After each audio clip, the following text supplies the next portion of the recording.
శ్రీ గురుభ్యో నమః. అందరికీ నమస్కారం. తెలుగు హోమియోపతి గురుకులానికి స్వాగతం. ఈరోజు మన లోతైన అధ్యయనంలో మనం ఎంచుకున్న topic level 2 core concepts and Organon నుండి episode 48B case processing flow. అవునండి. మునుపటి సెషన్లో మనం సిమ్టమ్స్ ఎవాల్యుయేషన్ గురించి, అంటే లక్షణాలను ఎలా అంచనా వేయాలి అనే దాని గురించి చాలా వివరంగా మాట్లాడుకున్నాం కదా. నిజమే, చాలా ముఖ్యమైన టాపిక్ అది. అదే, ఆ ముఖ్యమైన లక్షణాలను గుర్తించిన తర్వాత ఒక హోమియోపతి వైద్యుడు ఆ సమాచారాన్ని ఒక క్రమబద్ధమైన పద్ధతిలో ఎలా విశ్లేషించాలి, అంటే ఎలా ప్రాసెస్ చేయాలి అనేదే ఈనాటి మన ప్రధాన ఉద్దేశ్యం. కరెక్ట్. ఇక్కడే అసలైన వైద్యం మొదలవుతుంది. అంటే కేస్ ప్రాసెసింగ్ అనేది కేవలం ఆ వ్యాధి పేరు చూసి యాంత్రికంగా మందులివ్వడం కాదు కదా. అస్సలు కాదు. ఇది లాజికల్, అంటే తార్కికమైన, ఇండివిజువలైజ్డ్, ప్రతి వ్యక్తికి ప్రత్యేకంగా ఉండే ఆర్గానన్ ఆధారిత క్లినికల్ ఆలోచనా విధానం అని మన శ్రోతలకు స్పష్టంగా వివరించాలన్నదే మన మిషన్. ఖచ్చితంగా చెప్పారండి. ఈ టాపిక్ చదువుతున్నప్పుడు నాకో భలే పోలిక తట్టిందండి. అంటే సమాచారాన్ని సేకరించడం, అంటే కేస్ టేకింగ్ అనేది అడవిలో ముడి చెక్కను నరకడం లాంటిది అనుకుంటే. ఓహో, మంచి పోలికిది. అవునండి. ఆ ముడి చెక్కతో ఒక అందమైన శిల్పాన్ని చెక్కడం లాంటిదే ఈ కేస్ ప్రాసెసింగ్ అనిపించింది. అసలు ఈ శిల్పాన్ని చెక్కే ప్రక్రియలో ఏం జరుగుతుంది? మీరు చెప్పిన ఈ ముడి చెక్క మరియు శిల్పం పోలిక చాలా లోతైంది. ఎందుకంటే కేస్ టేకింగ్లో మనం కేవలం రోగి చెప్పే మాటలను, వాళ్ల బాధలను రాసుకుంటాం. అది కేవలం ముడిసరుకు మాత్రమే. కాని కేస్ ప్రాసెసింగ్ అంటే ఆ ముడి సమాచారాన్ని అర్థం చేసుకోవడం. రోగి చెప్పిన 100 పాయింట్లలో ఏది వ్యాధికి కేంద్రబిందువు, ఏది కాదు అని బేరీజు వేసుకోవడం. అంటే ఒక స్పష్టమైన చిత్రాన్ని తీసుకురావడమన్నమాట. అదే. కేస్ టేకింగ్ వేరు, కేస్ ప్రాసెసింగ్ వేరు. ఇక్కడే నాకొక చిన్న సందేహం వస్తుందండి. ఇప్పుడు ఒక డాక్టర్ దగ్గరికి ఒక పేషెంట్ వచ్చి తన బాధలన్నీ వివరిస్తున్నాడు అనుకుందాం. చెప్పండి. హోం ఉంటుంది గదా. ఆహా, ఈ పేషెంట్ ఇలా చెబుతున్నాడు అంటే ఇతనికి ఫలానా సమస్యే అయ్యుంటుంది అని తన గతానుభవంతో వెంటనే ఒక అంచనాకు రావచ్చు కదా. చూడండి, ఇక్కడే మనం కొంచెం ఆగి ఆలోచించాలి. మీరడిగిన ఈ ప్రశ్నలోనే ఒక పెద్ద ప్రమాదం పొంచి ఉంది. ప్రమాదమా? ఎలా? అవునండి. ఒక వైద్యుడు తన గతానుభవంతో లేదా తన సొంత అభిప్రాయాలతో ఒక కేసును వింటే ఏం జరుగుతుందో ఆర్గానన్ అఫోరిజం 6లో, అఫోరిజం 6లో డాక్టర్ హానిమాన్ చాలా స్పష్టంగా హెచ్చరించారు. ఏం చెప్పారు? వైద్యుడు ఎప్పుడు పక్షపాతం లేని పరిశీలకుడుగా ఉండాలి. అంటే అన్ప్రెజుడ్యూస్డ్ అబ్జర్వర్గా ఉండాలి. అన్ప్రెజుడ్యూస్డ్ అబ్జర్వర్ అంటే తన సొంత ఆలోచనలు అడ్డు రాకూడదంటారా? కరెక్ట్. ఒక రోగి తన బాధను చెబుతున్నప్పుడు డాక్టర్ తన బుర్రలో ఉన్న పాత ఊహలను లేదా గతంలో చూసిన ఇలాంటి కేసుల తాలూకు ముందస్తు అభిప్రాయాలను పక్కన పెట్టాలి. లేకపోతే? అలా పెట్టకపోతే ఆ రోగి యొక్క ప్రత్యేకమైన వ్యాధి చిత్రం, అంటే పోర్ట్రేట్ ఆఫ్ డిజీజ్, డాక్టర్కి కనబడదు. రోగి ఏమి చెబుతున్నాడో దానినే ఉన్నదున్నట్లుగా స్వీకరించాలి. ఓహో, అంటే డాక్టర్ కేవలం ఒక రికార్డింగ్ మెషీన్ లాగా రోగి చెప్పేది వింటూ కూర్చోవాలంటారా? అలాంటప్పుడు డాక్టర్ స్కిల్ ఎక్కడ ఉపయోగపడుతుంది? నేను రికార్డింగ్ మెషీన్లాగా ఉండమనలేదండి. ఒక తీక్ష్ణమైన పరిశీలకుళ్లా ఉండాలి అంటున్నాను. పరిశీలకుడిలానా? అవును. అబ్జర్వేషన్ అనేది వైద్యుడికుండాల్సిన అతి పెద్ద ఆయుధం. మన మాస్టర్ ఈకే గారు దీని గురించి చాలా లోతుగా వివరించారు. అవునా? ఎలాగో కొంచెం చెప్తారా? రోగి నోటి నుండి వచ్చే మాటలు కేవలం ఒక భాగం మాత్రమే. ఆ మాటలు చెబుతున్నప్పుడు వారి ప్రవర్తన ఎలా ఉంది, వాళ్ల ఇమోషన్స్ అంటే భావోద్వేగాలు ఎలా మారుతున్నాయి, వారిస్తున్న ప్రతిస్పందనలు, వారి హావభావాలు, జెస్చర్స్ ఎలా ఉన్నాయి, ఇవన్నీ డాక్టర్ గమనించాలి. కేవలం మాటలే కాదు, వాళ్ల బాడీ లాంగ్వేజ్ కూడా చూడాలన్నమాట. అదే. అలాగే వారి థర్మల్ స్టేట్, అంటే వాతావరణంలోని చలిని లేదా వేడిని వాళ్ళు ఎలా తట్టుకుంటున్నారు అనేది కూడా చాలా ముఖ్యం. నాకర్థమవుతున్నంతవరకు రోగి నాకు కడుపు నొప్పిగా ఉంది అని చెప్పడం కంటే ఆ కడుపు నొప్పిని వాడు ఏడుస్తూ చెబుతున్నాడా, కోపంతో చిరాకుపడుతూ చెబుతున్నాడా అనేది డాక్టర్కి ముఖ్యమన్నమాట. ఎగ్జాక్ట్లీ.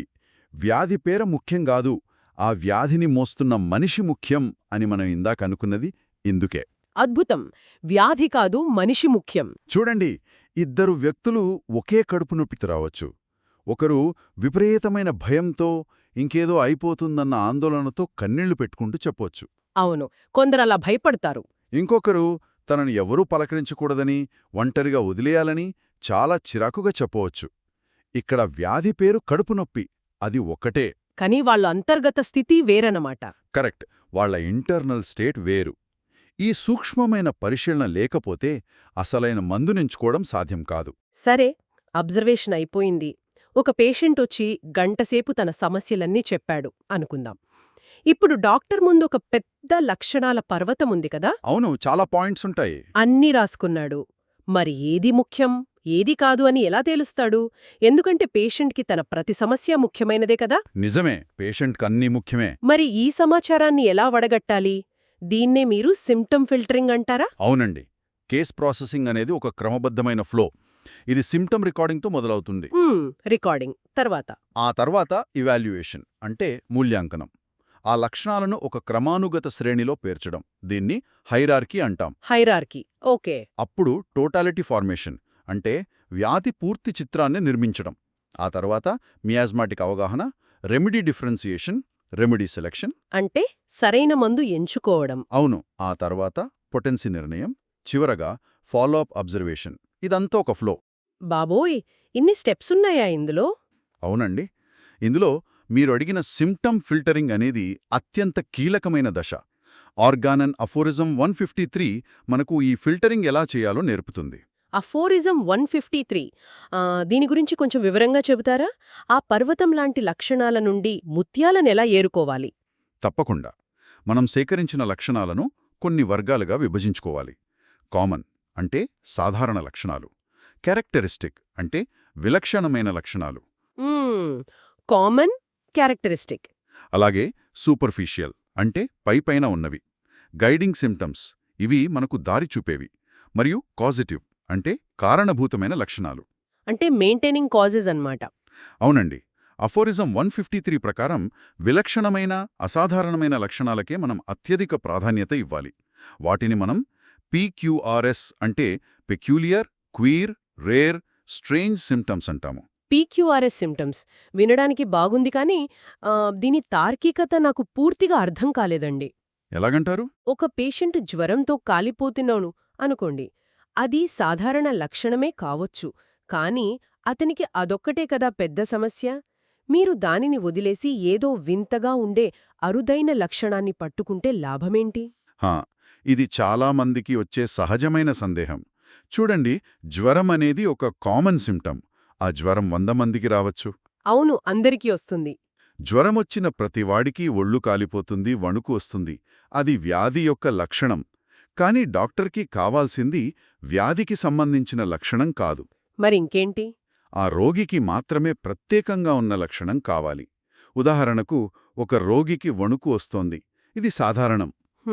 కానీ ఆ వణుకు కేవలం ఆమెకు ఋతుక్రమానికి ముందు మాత్రమే వస్తోంది, లేదా కేవలం యూరిన్ పాస్ చేసేటప్పుడు మాత్రమే వణుకు వస్తోంది అనుకుందాం. ఓహో, ఇది చాలా వెరైటీగా ఉంది కదా. కరెక్ట్, ఇది చాలా అరుదైన అంటే రేర్ మరియు విలక్షణమైన పెక్యూలియర్ లక్షణం. సాధారణ జ్వరం లేదా వణుకు అనేది మనకు రోగికి ఏ జబ్బు వచ్చిందో చెబుతుంది. కానీ ఈ విలక్షణమైన లక్షణం ఆ రోగికి ఏ మందు పడుతుందో ఖచ్చితంగా దారి చూపుతుంది. అందుకే మనం సాధారణ లక్షణాలను హైరార్కీలో కిందికి నెట్టి విలక్షణమైన లక్షణాలను పైకి తీసుకువస్తాము. ఆహా, ఇప్పుడు క్లియర్గా అర్థమైందండి. అంటే కామన్ సిమ్టమ్స్ వ్యాధిని చూపిస్తే, క్యారెక్టరిస్టిక్ సిమ్టమ్స్ పేషెంట్ని చూపిస్తాయన్నమాట. ఎగ్జాక్ట్లీ, చాలా బాగా చెప్పారు. Thank you. ఇప్పుడు ఇలా ఫిల్టర్ చేసిన ఈ విలక్షణమైన లక్షణాలన్నింటినీ ఒకచోట చేర్చడమే టోటాలిటీనా? అంటే ఒక 10 లక్షణాలు ఏరి పక్కన పెడితే అదే టోటాలిటీ అయిపోతుందా? లేదండి, టోటాలిటీ అనేది కేవలం కొన్ని లక్షణాల కూడిక అంటే ఎడిషన్ కాదు. అదొక సజీవమైన చిత్రం. సజీవమైన చిత్రం అంటే? టోటాలిటీ అంటే రోగి యొక్క పూర్తి వ్యక్తిత్వాన్ని, వాళ్ల అంతర్గత స్థితిని ప్రతిబింబించే ఒక సమగ్రమైన రూపం. ఇందులో మెంటల్ జనరల్స్ అంటే మానసిక లక్షణాలుంటాయి. ఓకే. ఫిజికల్ జనరల్స్ అంటే దాహం, ఆకలి, నిద్ర లాంటి శారీరక సాధారణ లక్షణాలు. మొడాలిటీస్ అంటే వాళ్ల బాధలు ఎప్పుడు పెరుగుతున్నాయి, ఎప్పుడు తగ్గుతున్నాయి అనేది. మొడాలిటీస్. మరియు కాన్కోమిటెంట్స్ అంటే ప్రధాన బాధతో పాటు సంబంధం లేకుండా వచ్చే ఇతర బాధలు ఇవన్నీ ఒక క్రమంలో పేర్చబడతాయి. వీటన్నిటితో పాటు అత్యంత ముఖ్యమైనది ఎటియాలజీ. ఎటియాలజీ అంటే వ్యాధి మూల కారణం కదా. అవునండి, వ్యాధి ఎందుకు మొదలైంది అనేది. ఒకసారి దీని గురించి కొంచెం లోతుగా వెళ్దామండి. ఆర్గనాన్ సూత్రం 5 మరియు 7 అంటే అఫోరిజమ్స్ 5 అండ్ 7లో దీని గురించి ఏదో ప్రస్తావించినట్లు గుర్తు నాకు. అవును, కరెక్ట్. ఆర్గనాన్ సూత్రం 5లో డాక్టర్ హానిమాన్ మనం ఎక్సైటింగ్ మరియు ఫండమెంటల్ కారణాలను అన్వేషించాలని చెప్పారు. ఎక్సైటింగ్ కారణాలు అంటే? అక్యూట్ వ్యాధులను అంటే తక్షణమే వచ్చే జ్వరాలు లాంటి వాటిని ప్రేరేపించే కారణాలను ఎక్సైటింగ్ కాజ్ అంటాము. వానలో తడవడం లాంటిది. ఓహో, అక్యూట్ కేసులలో అన్నమాట. మరి ఫండమెంటల్ కాజ్ అంటే? ఫండమెంటల్ కాజ్ అంటే దీర్ఘకాలిక వ్యాధులకు మూలమైన మియాజం. ఇక సూత్రం 7లో కాజా అకేషనాలిస్ గురించి చెప్పారు హానిమాన్. కాజా అకేషనాలిస్ అంటే వ్యాధి తగ్గకుండా అడ్డుపడుతున్న కారణాలా? కరెక్ట్. రోగి నివసించే వాతావరణం కావచ్చు, వారి తప్పు ఆహారపు అలవాట్లు కావచ్చు. వీటిని ముందుగా గుర్తించి తొలగించాలి. ఒక్క నిమిషం అండి, ఇక్కడ నేను కొంచెం ఆపుతాను మిమ్మల్ని. ఈ ఫండమెంటల్ కాజ్ అంటే ఒక శారీరక వ్యాధికి మానసిక స్థితికి ముడిపెట్టడం నాకు చాలా వింతగా అనిపిస్తోంది. ఎలాగంటారు? ఇప్పుడు ఆధునిక వైద్యశాస్త్రం ప్రకారం చూస్తే నాకు చర్మం మీద ఒక పెద్ద మచ్చ వస్తే దానికొక క్రీమ్ రాస్తాం లేదా టాబ్లెట్ వేసుకుంటాం. కాని మీరు ఆ చర్మవ్యాధికి 10 ఏళ్ల క్రితం జరిగిన ఒక మానసిక వేదన లేదా దుఃఖం కారణమంటారు. అవును. ఈ రెండింటికసలు సంబంధమేమిటి? ఇది చాలా కౌంటర్ ఇంట్యూటివ్గా ఉంది నాకు. పైకి చూడటానికి విరుద్ధంగా అనిపించడం సహజమేనండి. కాని ఇక్కడే హోమియోపతి యొక్క లోతైన సైన్స్ ఉంది. మానవుడంటే కేవలం భౌతిక శరీరం కాదు, లోపల ఒక ప్రాణశక్తి ఉంటుంది. దీన్నే మనం వైటల్ ఫోర్స్ అంటాం. Okay, vital force. ఒక వ్యక్తి తీవ్రమైన దుఃఖానికి గురైనప్పుడు, భయపడినప్పుడు, తీవ్రమైన ఒత్తిడి లేదా తన ఎమోషన్స్ను బలవంతంగా అణిచివేసుకున్నప్పుడు ఆ ప్రభావం నేరుగా ఆ ప్రాణశక్తి మీద పడుతుంది. అంటే మైండ్ నుండి వైటల్ ఫోర్స్కు వెళ్తుందన్నమాట. అవును. ఆ ప్రాణశక్తి దెబ్బతిన్నప్పుడు అది తన అస్తవ్యస్తతను భౌతిక శరీరం మీద ఏదో ఒక రూపంలో, బహుశా మీరిందాక చెప్పిన ఆ చర్మవ్యాధి రూపంలో బయటకు నెడుతుంది.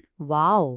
అంటే చెట్టుకు పైనున్న ఆకులను అంటే ఈ లక్షణాలను కత్తిరించడం కాదు, ఆ చెట్టు వేర్లలో ఉన్న ఆ ఎటియాలజీని మనం పసిగట్టాలన్నమాట. అద్భుతమైన ఉదాహరణ చెప్పారు. ఆ వేర్లలో ఉన్న సమస్యను తొలగిస్తే ఆకులు వాటంతటవే బాగుపడతాయి. నేను సరిగానే అర్థం చేసుకున్నానా? 100% అండి.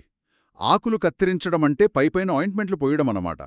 దానివల్ల వేర్లలో ఉన్న అసలు సమస్య ఎప్పటికీ పోదు. అందుకే ప్రాసెసింగ్లో మూల కారణానికి అంత ప్రాధాన్యత ఇస్తాము. ఇదంతా వినడానికి సైద్ధాంతికంగా చాలా బాగుందండి. కాని ప్రాక్టికల్గా ఒక డాక్టర్ దీన్ని తన క్లినిక్లో ఎలా అప్లై చేస్తాడు? ఇక్కడే డాక్టర్ స్కిల్ బయటపడుతుంది. అవును, ఇక్కడే కదా డాక్టర్కి ఎంత నాలెడ్జ్ ఉండాలో తెలుస్తుంది.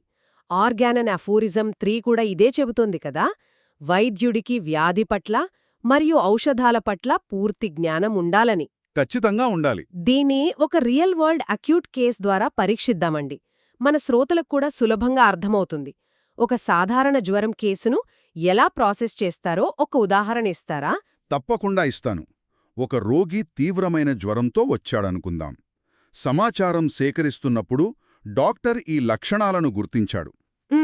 ఏంటవి? రోగికి జ్వరముంది, పెదవులు బాగా ఎండిపోయి ఉన్నాయి, అతనికి విపరీతమైన దాహముంది. ఎలాగంటే చాలా సమయం గ్యాపిచ్చి ఒకేసారి పెద్ద గ్లాసు నీళ్లు తాగుతున్నాడు. ఓకే. అలాగే అతనికి ఎవరైనా పలకరిస్తే విపరీతమైన చిరాకొస్తుంది. మరియు అతను ఏమాత్రం కదిలినా బాధలు ఇంకా ఎక్కువవుతున్నాయి.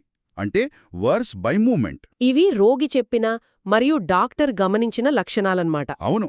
ఓకే, ఇప్పుడు నా వంతండి. నేను ఈ లక్షణాలను ప్రాసెస్ చేయడానికి ట్రై చేస్తాను. నేను ఎక్కడ తప్పు చేస్తున్నానో మీరు సరిదిద్దండి. సరే, చెప్పండి. ఇందులో జ్వరం అనేది కామన్ సిమ్టమ్ కాబట్టి దాన్ని పక్కన పెడదాం. కదిలితే బాధలు ఎక్కువవడం అనేది మొడాలిటీ. ఇవి గైడింగ్ సిమ్టమ్ కాబట్టి దీనికి ఎక్కువ వెయిటేజ్ ఇవ్వాలి. కరెక్ట్, చాలా బాగా చెప్పారు. థ్యాంక్యూ.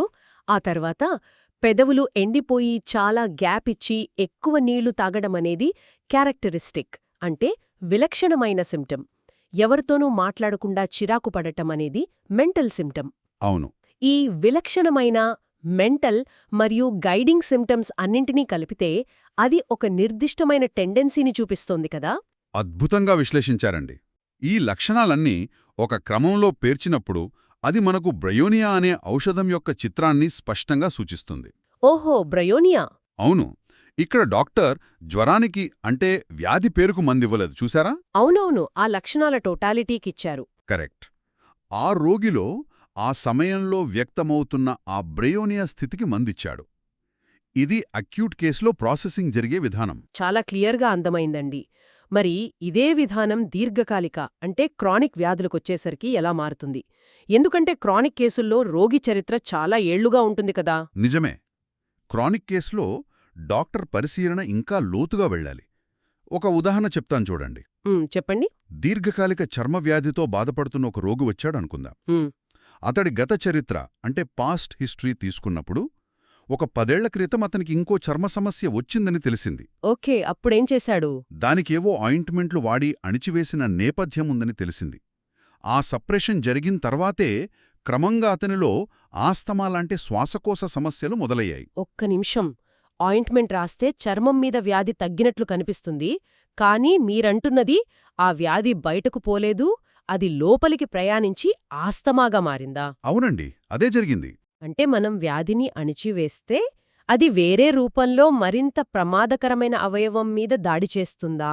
ఖచ్చితంగా. దీన్నే సప్రెషన్ అంటారు హోమియోపతిలో. వ్యాధి లోపల వేర్లలో అలాగే ఉంది. మనం కేవలం ఆకులను మాత్రమే కత్తిరించాం.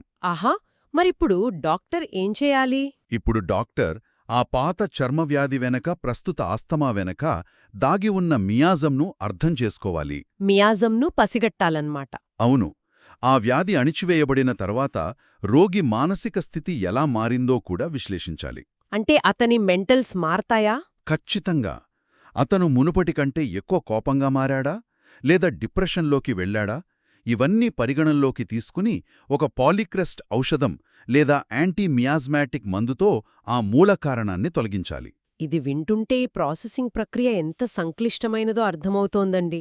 అయితే ఇక్కడ నాకు బలమైన అనుమానం వస్తోంది. ఏంటో అడగండి.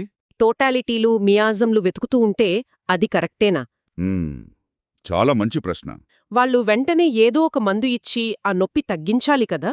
ఎందుకంటే ఈ లాజికల్ ఎనాలిసిస్ అనేది చాలా సమయం తీసుకుంటోంది. ఇక్కడ సాధారణంగా జూనియర్స్ చేసే తప్పులేంటి? మీరు అడిగిన ప్రశ్న ప్రతి యువ వైద్యుడు మదిలో మెదిలేదేనండి.